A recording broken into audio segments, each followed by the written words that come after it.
Hello friends, आज की इस वीडियो में हम देखने वाले हैं एंडोक्राइन सिस्टम के बारे में।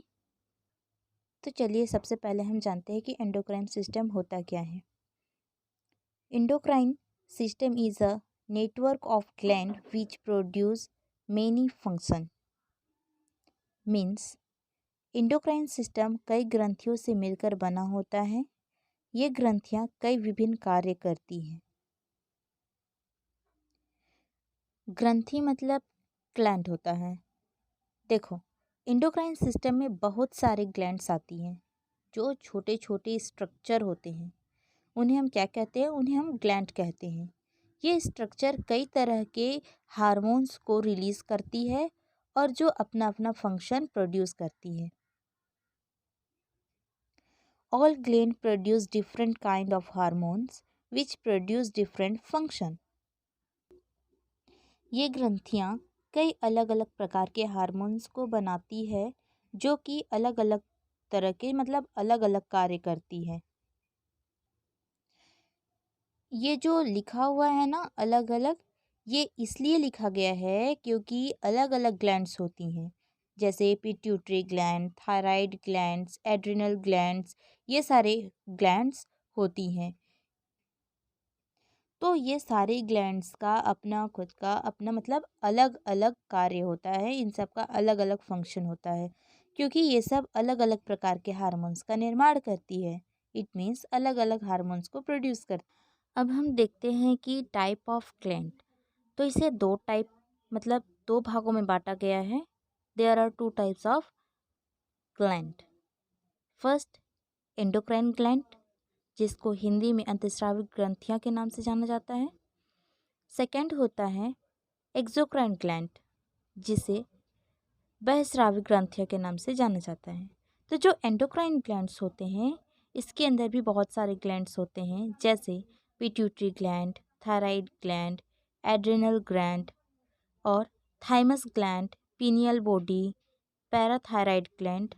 ये सब क्या होते हैं? ये सब एंडोक्राइन ग्लैंड्स के अंतर्गत आते हैं। तो अब हम देखते हैं एंडोक्राइन ग्लैंड्स, जिसे अंतस्रावी ग्रंथियां भी कहते हैं।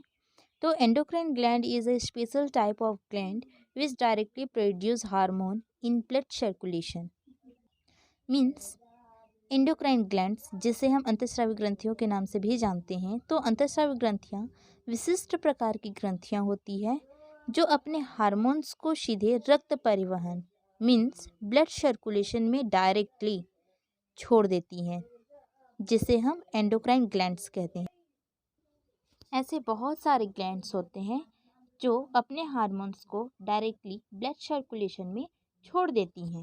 जैसे आप देख सकते हैं यहाँ pineal gland, pituitary gland, thyroid gland, thymus, adrenal gland, pancreas, ovary, testis, ये सब ऐसे ग्लैंड्स होते हैं जो अपने हार्मोन्स को सीधे ब्लड सर्कुलेशन में छोड़ देती हैं।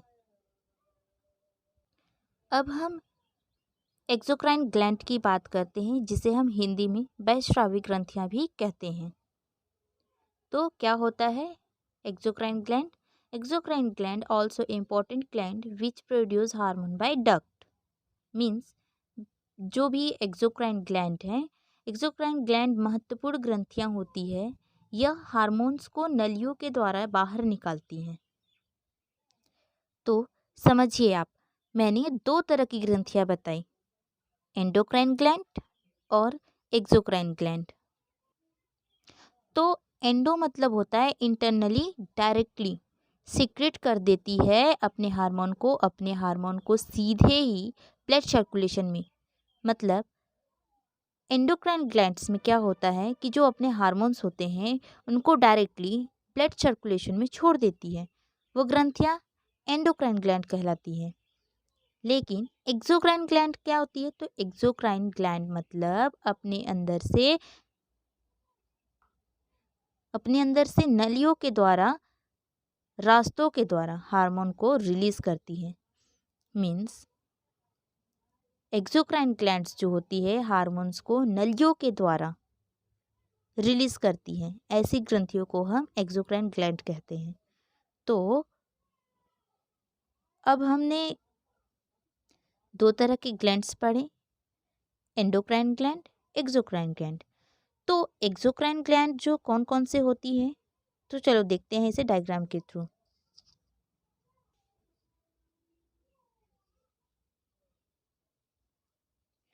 Location of exocrine gland and eyes, जो सिक्रेट करती है हार्मोन्स को। इसके अलावा माउथ से रिलीज होती है, स्किन से, स्टमक से, ब्रेस्ट जो इम्पोर्टेंट पार्ट होती है, लीवर से भी प्रोड्यूस करती है किसको, हार्मोन्स को। लेकिन जो पेनक्रियाज होते हैं ये क्या करते हैं, पेनक्रियाज दो तरह से काम करते हैं। मीन्स पेनक्रियाज का आधा पार्ट जो होती है वो एक्सोक्राइन ग्लैंड की तरह और आधा पार्ट एक्सोक्राइन ग्लैंड की तरह वर्क करती है। अब हम एंडोक्राइन ग्लैंड के अंतर्गत आने वाले एक एक ग्लैंड्स को डिटेल में पढ़ते हैं। तो सबसे पहले हम पढ़ते हैं पिट्यूटरी ग्लैंड के बारे में।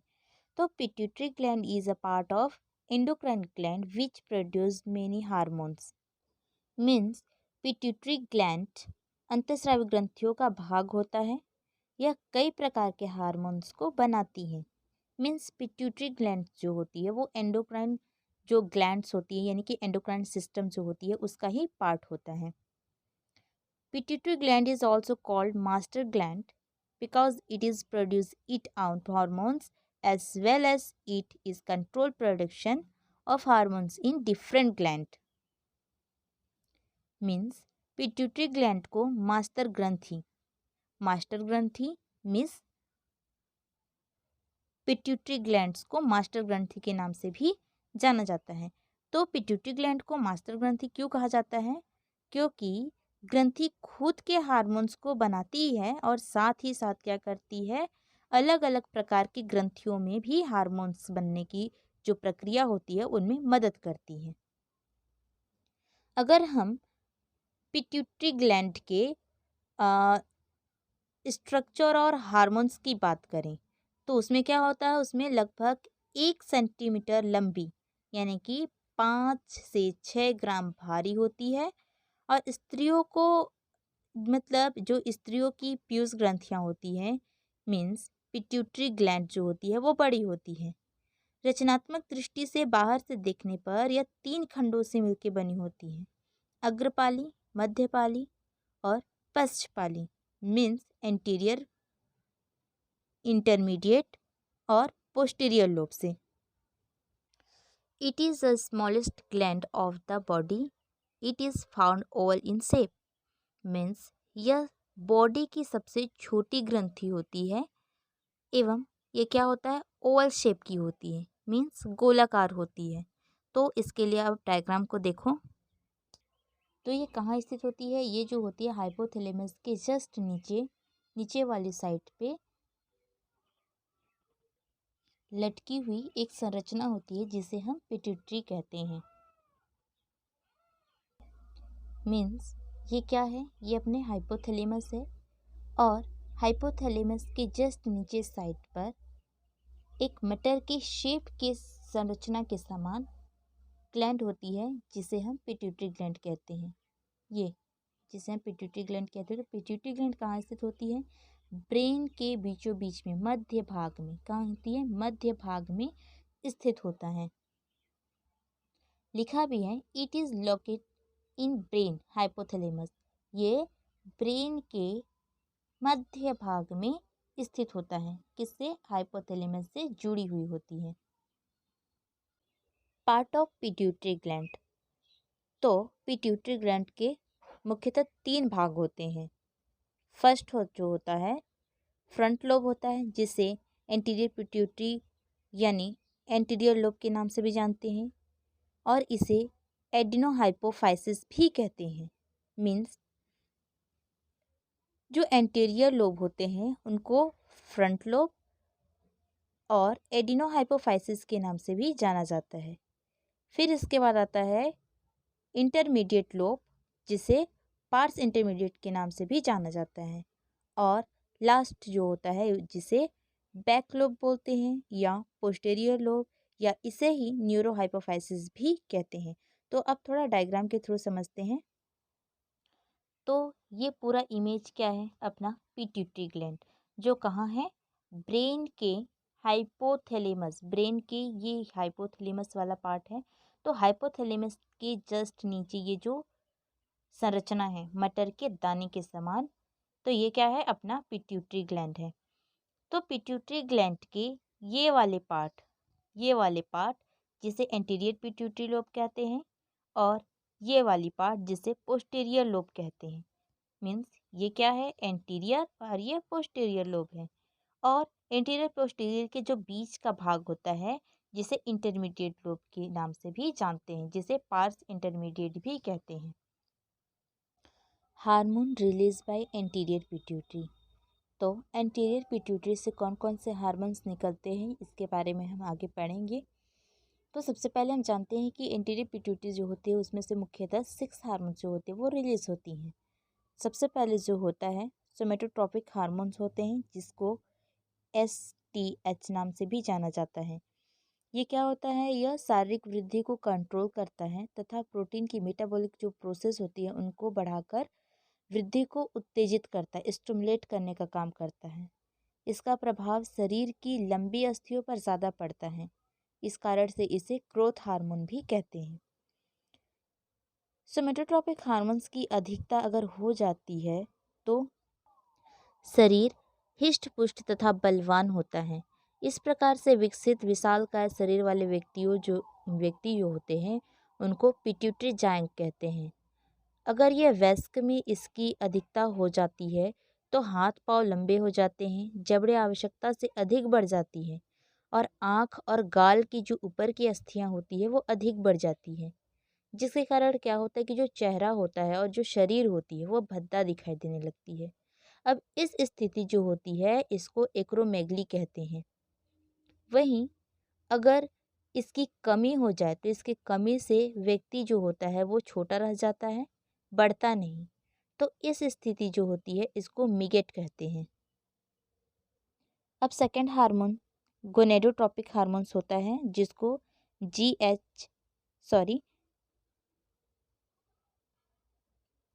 GTH भी कहते हैं।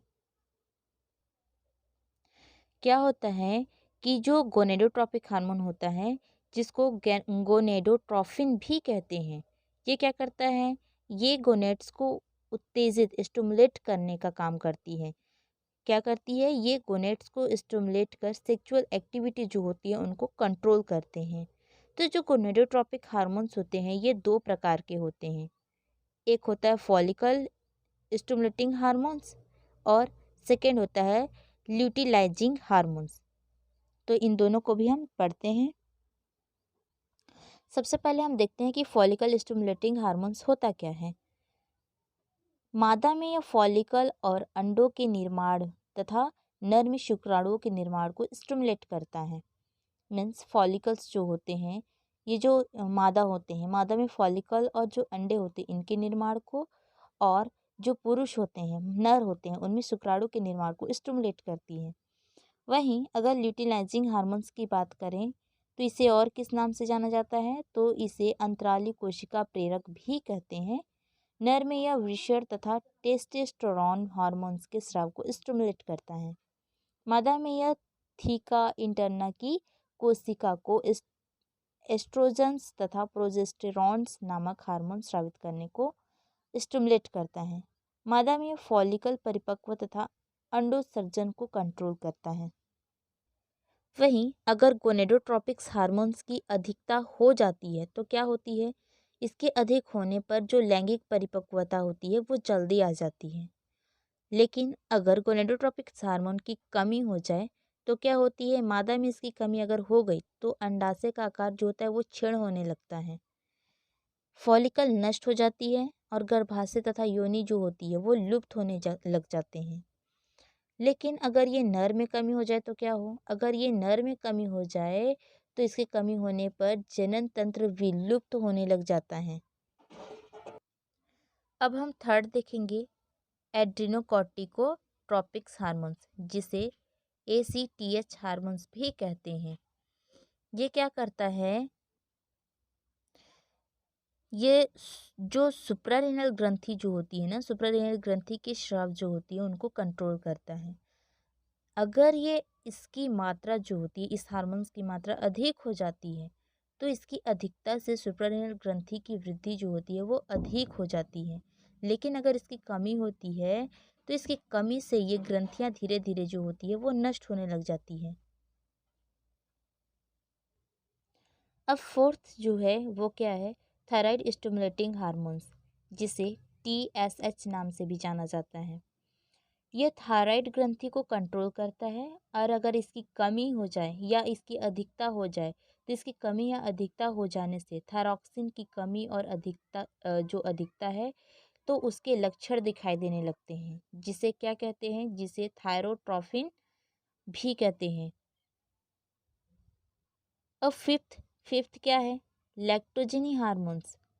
ये क्या करता है, ये हार्मोन्स जो होती है वो गर्भवती जो महिला होती है उनमें दूध निर्माण को स्टिमुलेट करता है।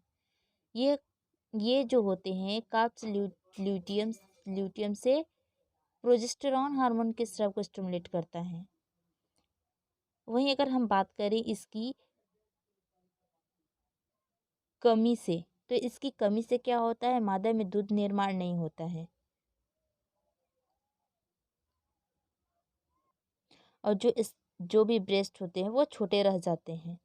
लेकिन अगर इसकी मात्रा में अधिक हो जाए, अगर इसकी मात्रा में अधिकता हो तो इससे मादा में असमय दूध बनने लग जाता है, और जो स्तन होते हैं, ब्रेस्ट होते हैं, वो बड़े हो जाते हैं।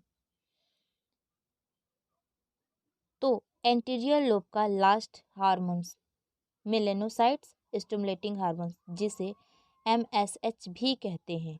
तो इसके बारे में जानते हैं। वास्तव में ये जो हार्मोन्स होता है वो एंटीरियर लोब से बनने वाला हार्मोन होता है, लेकिन मनुष्य की जो भी इंटरमीडिएट जो होते हैं, इंटरमीडिएट लोब जो होता है उसके अल्प विकसित होने के कारण एंटीरियर लोब से स्रावित होता है। अब सेकेंड पार्ट, इंटरमीडिएट लोब, जिसे पार्स इंटरमीडिया के नाम से भी जाना जाता है। इसमें क्या होता है, मनुष्य का यह भाग बहुत कम विकसित होता है और केवल एक झिल्ली के रूप में पाया जाता है। मनुष्य में कम विकसित होने के कारण इसमें बनने वाला हार्मोन्स का स्राव जो होता है वो एंटीरियर पिट्यूटरी में होता है, जबकि जो कशेरुकियों होते हैं उनमें यह भाग जो होता है मेलेनोसाइट्स स्टिमुलेटिंग हार्मोन्स में होता है।